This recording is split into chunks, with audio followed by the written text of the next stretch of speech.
এই নেন আপনাগো হাড়ি পাতিল। এখন থেকে আপনাগো খাওন আপনারা আলাদা রান্না করে খাইবেন, আর আমরা আলাদা খাবো। কি কইতেছো বৌমা? তুমি আয়া পারলা না, আমাকে আলাদা করে দিতেছো? আমরা কি করছি? আব্বা, আম্মা, আব্বা। কি রে বাজান, তুই সকাল সকাল কই যাইতেছস? তাড়াহুড়ার মধ্যে তুমি করে কওয়া হয় নাই। আমার বিশেষ পরীক্ষার ডেট দিচ্ছে, কালকে পরীক্ষা। আমি একটু ঢাকা যাইতে আসছি, আর আমি আসতে কটা দিন সময় লাগবো। তোমরা সাবধানে থাইকো। আর একটা কথা, লামিয়া তো বড় লোকের মাইয়া, একটু অহংকারী, একটু জেদি। ওর কথাবার্তা আর আচার আচরণে তোমরা কিছু মনে করো না, মনে কষ্ট পাইও না। সাবধানে থাইকো। আর আব্বা, তুমি ঠিকঠাক মতো তোমার ওষুধ খাইও, আমার লাগে দোয়া করো। দোয়া তো বাবা তোর জন্য সব সময় করি, কিন্তু একটা কথা চিন্তা করে খুব কষ্ট লাগে। বড় লোকের মায়া বিয়া করছস, মায়াটা বড় অহংকারী জেদি। জানি না আমাকে ভাগ্যে কি আছে। হ্যাঁ আব্বা, এগুলো নিয়ে এত চিন্তা করো না। তুমি একটু ধৈর্য ধরো, দেখবে সবকিছু ঠিক হয়ে গেছে। আর তোমরা ভালোই ভালোই থাকো। কইছে সালাম লাগবো না? দাঁড়া,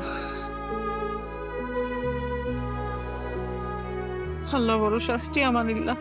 আসি তাইলে।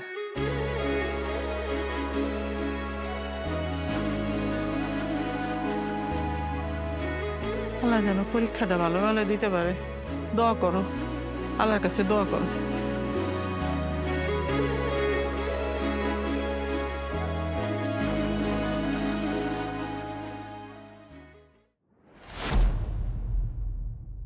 এই নেন আপনাগো হাড়ি পাতিল। এখন থেকে আপনাগো খাওন আপনারা আলাদা রান্না করে খাইবেন, আর আমরা আলাদা খাবো। কি কইতেছো বৌমা? তুমি আয়া পারলা না, আমাকে আলাদা করে দিতেছো? আমরা কি করছি? তাছাড়া তোমার শ্বশুর অসুস্থ মানুষ, কামে রোজগার করতে পারে না, ঘরে বইয়া থাকে। মিজানি তো আমাকে সংসার চালায়। তুমি যদি আমাকে আলাদা করে দাও, আমরা কি খাবো, কই যাবো? কবো মা, কি খাইবেন, কই যাইবেন সেটা আমি জানি না। এটা কেমন কথা? আচ্ছা ঠিক আছে, তুমি যখন কইতাছো তাহলে মিজান আইতে দাও। মিজান যদি আইসা আমাকে আলাদা করে দেয়, কিচ্ছু কমু না, আলাদা হয়ে যাবো। আর আইতে দাও বৌমা। কি রসের কথা? আমি যেটা কইতাছি সেটাই হইব। আমি কইছি কিছু দিতে পারুম না মানে পারুম না। আপনি কি আমার কথা বুঝতে পারেন না? কি খাবো আমরা, কেমনে বাঁচুম, কিভাবে থাকো?